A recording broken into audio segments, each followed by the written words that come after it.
silver can lion that was the first one received by India.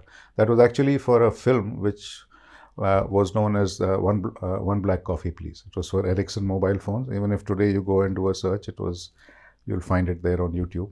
One Black Coffee Please.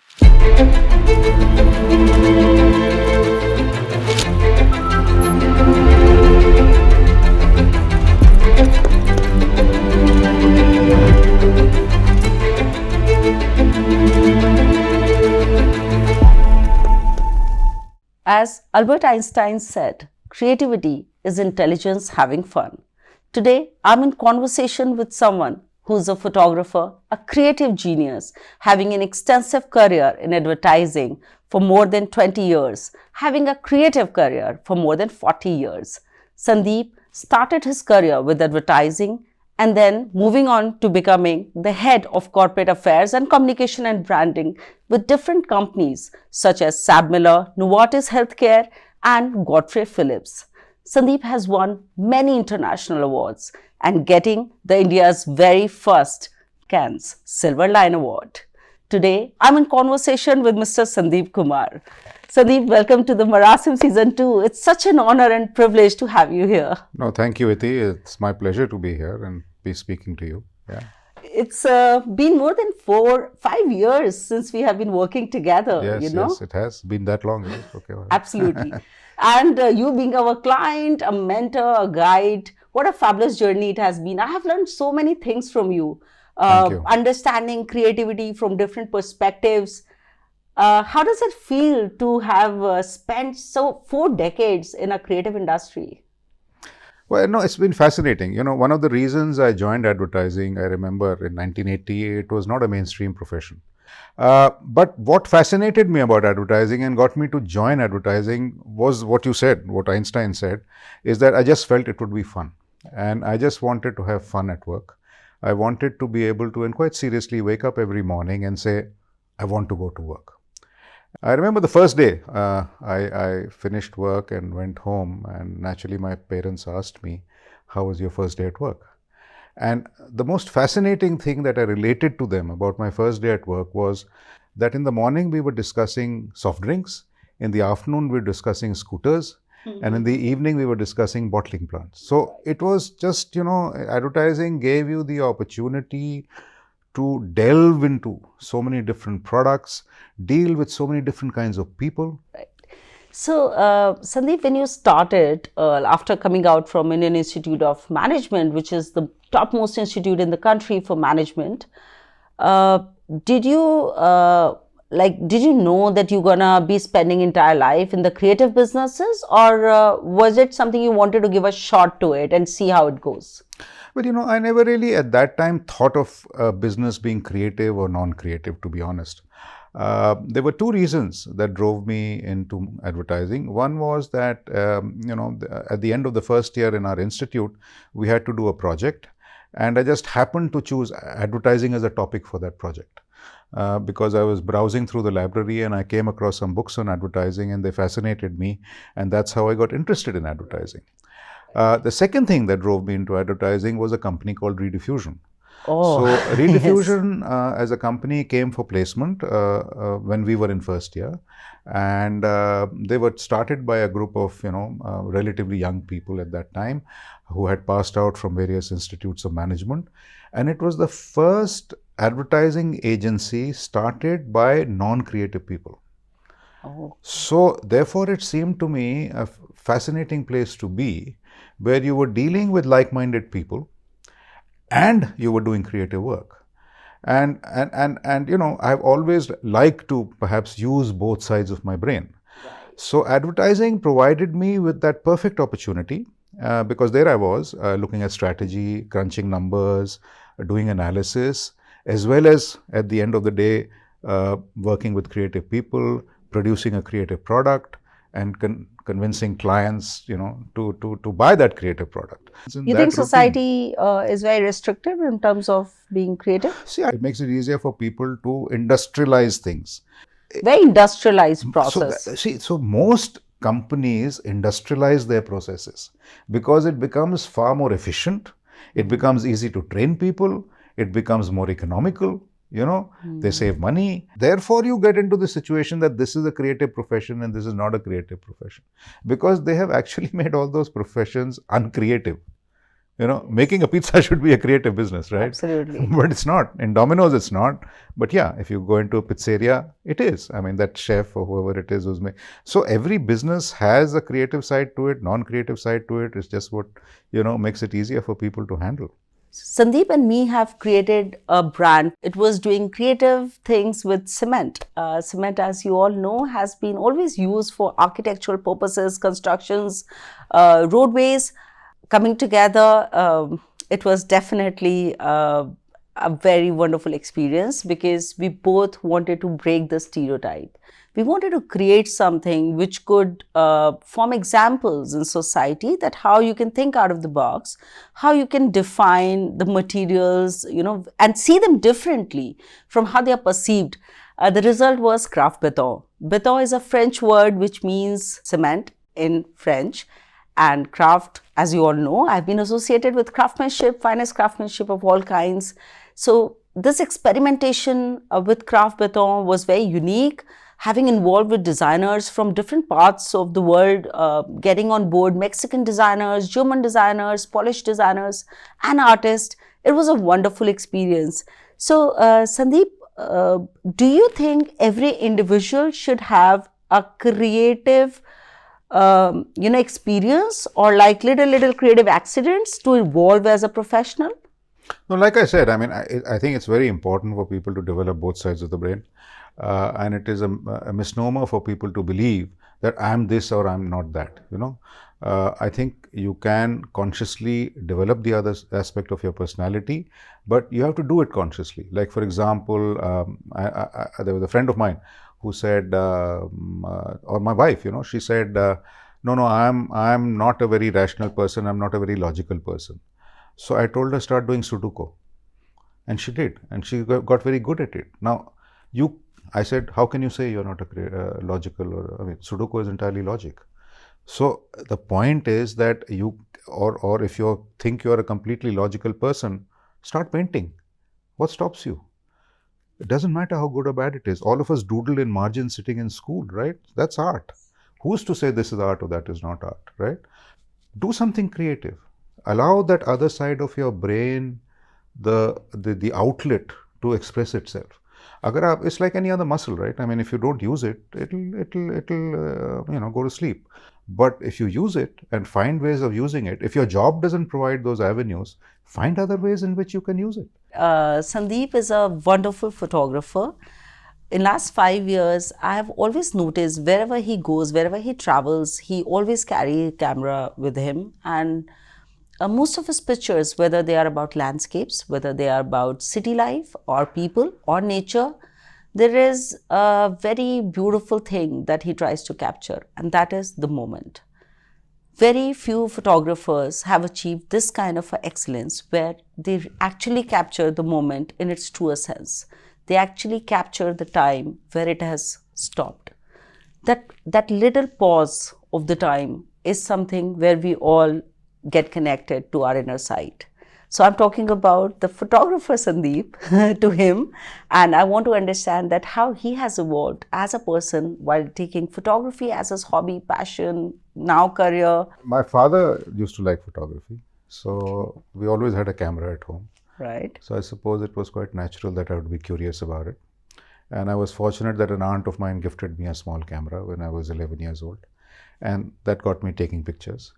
But it was something that lay dormant for a while. But when I got into advertising, I started again working with photographers as part of our job, and it kind of revived my interest in photography. We were also fortunate that we had a number of tourism related clients who used to travel with photographers, taking pictures of different locations, and I would pester them with questions and bought books and kind of read up on them. And then I said, okay, I'm getting all these opportunities of traveling with all these people. Let me get myself a decent camera. And I started shooting my own pictures whenever we were on assignment. And it just so happened that on one of them, when we came back, the client preferred my pictures. to the pictures that was actually taken by one of the professional photographers who I will not name. And the client said, look, I mean, these pictures are very good. We want to use Right. these. So that got me thinking, okay, that I'm not too bad, and got me to take it more seriously. Now, again, I think the reason why I got really interested in photography is that it uses both sides of the brain. At one level, it's a science. It's all Right. about apertures and speed and ISO and light. Yes, And a lot of there's a technicalities lot you of have to. so Yeah. there's one aspect of it is the very technical side of it, and on the other side of it, there's the creative side to it, obviously. Right. So I used to find, for example, some of the earliest photographers that I worked with were very good with the technical aspects because that's what they learned. How to get that perfect lighting, how to etc., but not necessarily with the creative side of it. I get it. It's very similar to like when internet began. So if you see some of the earliest websites, they were all done by technical people, so they were all ugly. They didn't think about the aesthetics of it, right? So I think what fascinates me and continues to fascinate me about photography is the fact that you actually need to use, in some sense, both sides of your brain. You have to be technically competent and knowledgeable and creatively expressive. So 3 things are very important to me when I take a picture. One is, yes, capturing the moment. The second is that I would like to build elements into a picture which will make people dwell on it. It should not be something that you should be able to just see and get out of. There should be enough in that picture. There should be kind of things in the background, things in the foreground, things etc., which keep you at least hooked on for a while. Right. And the third aspect is the layout of the picture, or the composition, as it is called in photography. Coming from my work in advertising, where the layout, the balance of it, the where the element was, how the eye should travel through a page, etc., were things that were very important in advertising. Those tend to find a way to migrate into the images that I take. Most people take the picture of the person.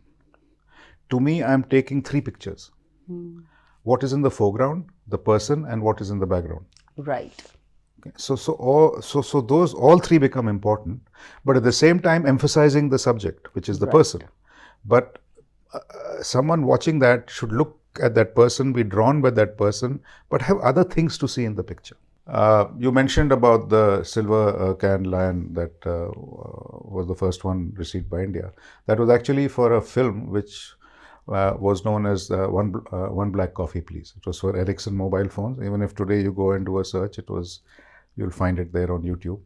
One Black Coffee Please. Yes. And this was done for, and when in that film, director was a fabulous guy, Prasoon Pandey. While there is a central story in that film, which is a guy in a coffee house, and he's talking on a girl is talking on the phone, and he mistakes her, etc. There is also a lot of other things happening. Right. Yeah. Okay, there are people laughing, people talking, people paying a bill. So there's a waiter passing in front of the camera between the subject. So there's a foreground, there's a narrative, and there's a background. And like I was mentioning in a photograph, and I was chatting with Prasoon, and I said, so he says, this is what makes people want to see it again and again. See, once you've seen the film, because each time you see it, you discover something new. Right. Each time you see it, you'll say, there is, for example, at the end, when, there is at the climax, there's a glass that breaks, which kind of ties with his heart breaking. Now, you don't discover that the first time you see the film because, you're trying to get the story. But now you got the story, and you got to see that ad again and again. Why will you want to see it again and again? Only if you discover new things. Absolutely. Right? And these days I find commercials get irritating because they don't do that. So Sundeep, advertising, photography, building a brand like, with products, luxury products, what is the most favorite out of all these 3? Well, photography has always been my favorite. Whenever people would ask me, I would always say that if I was born again, I would like to be a photographer for National Geographic. So I was fortunate that about 4 years ago, 2018, I did get to do an assignment for National Geographic in South America. And I think, I really enjoyed that, and it was kind of sort of a dream come true, as it were. And in many ways, perhaps decided for me that, look, this is really what I enjoy doing. So last year, as you know, I kind of decided to give up my corporate career, as it were, and pursue my travel photography, try and do some assignments. I've just come back from Azerbaijan, where I was on an assignment for the tourism board there. And along with that, went to Georgia. So this is fabulous. I think you have a very colorful spectrum of different things on creative pursuits. You have tried so many things. You have traveled extensively. We want to make it a bit of fun, and we are not going to leave Sundeep without doing the rapid fire. Yeah, sure. Yeah. So, favorite destination? Okavango Delta in Botswana. Favorite color? Blue. Favorite food? Chicken biryani. Mutton biryani. Favorite romantic holiday? Destination? Dua County. Where is it? It's in, it's near Chicago. And it was the first, my wife's first wedding anniversary we spent there. Beautiful. And so I was in Chicago on work, and unfortunately it happened to be our first anniversary. So I said, this is not done. So Pallavi came with me, and we went to this place called Dua County. Oh, that's special. Favorite sport? I'll have to say cricket. Favorite film? Sleepless in Seattle.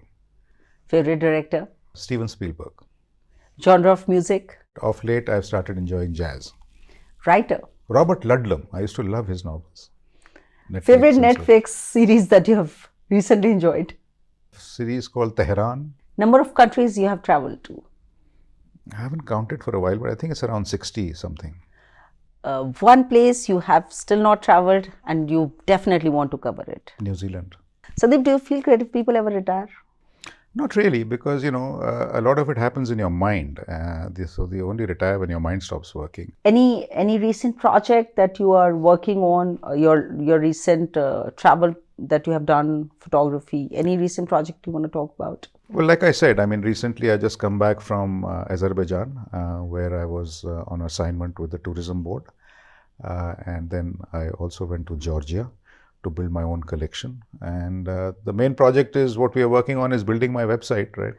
For a long time, people have been telling me, because I've been taking pictures, sharing them with friends, but they've never really been, shared with the world as such. Your creative journey in a nutshell. My creative journey in a nutshell, it's actually one word, which is fun. Like you said in the beginning, it's just been a fun ride. I've enjoyed every minute of it. I enjoyed my stint in advertising. The day I stopped enjoying it, I changed my career path. But I just felt that corporate affairs was a reasonably esoteric, eclectic profession, which allowed you to apply your creativity. Most people would probably think, how can you apply creativity to corporate affairs? It's such a, but it's not. Like I said, you can apply creativity to anything. So in Sab Miller, we started doing barley farming. Why? Because quality was a problem, we said, let's grow our own barley. We started working with farmers. That's a project I was involved with. Sandeep, you must have noticed that a lot of youngsters nowadays are starting up companies, building new kind of businesses. The businesses we never thought would have existed, like Zomato, for that matter, Urban Club, people coming home, giving services or food at your doorstep. So, people are in some kind of a rat race. It's about, getting to that whole tag of unicorn first, who will reach there. In that entire journey, they are forgetting to be creative. They are forgetting somewhere to be sustainable and providing to a larger, motive of, serving to society. What do you have to say? Like, how can businesses be creative yet successful, and then do not have to worry about like who succeeds them? They're always ahead of time. See, you got to be very clear on what is your objective. Steve Jobs, I remember hearing an interview with him or reading an interview with him some years back when the first internet boom happened, right? And then, when the first internet boom happened, you suddenly had a whole lot of people wanting to set up, websites of various types, right? The problem was that all of them were thinking of valuations. They were all the ideas that were coming were thinking of valuations. Okay, how do I get, double, triple, quadruple, whatever valuation? And Steve Jobs said the problem is that if you think, if your objective is valuation, you'll never get it. He says when we started Apple, our objective was to change people's lives. Valuation happened as a consequence. Right. Do you think we are developing as a society? India at 75? What do you want to say? The problem with India is that it has always been so, is that there is no one India. There are so many different Indias and each one is progressing at a different pace. There's one part of India which is, the urban India that we all interact with, the emancipated, where all the ideas are happening, the passionate minority, etc., which is a driving force for economy and so on and so forth. Then there's another India which resides perhaps in the rural areas, in the smaller towns, Right. where things change at a much slower speed, Right. or change in different ways, or not always Yes. together, or within that also they could be different. So we are in that period of flux where all these different Indias are moving at different paces. But I'm quite hopeful, given the past, given the rapid pace in which things have changed within India, because of education, because of information, because of technology. Yeah, we can hope for better. We can hope for a nice future tomorrow. So this was such a lovely conversation with Sundeep. We have learned so many things. We have understood that how creative businesses, can evolve with a lot of open thinking, a lot of explorations. I always make sure that we invite guests on board who have extensive experience, with them, who have a lifetime that they have traveled, who can always guide us for a better future, a better mentorship. As we are progressing towards India at 75 and we are really celebrating, Marasim is looking always at a rising sun. So this was me, Dityagi, in conversation with Sundeep Kumar. I will meet you next with somebody very special. It's gonna be a powerful conversation. See you next time. Thank you so much. Thank you for all the love that you have given us. Namaskar.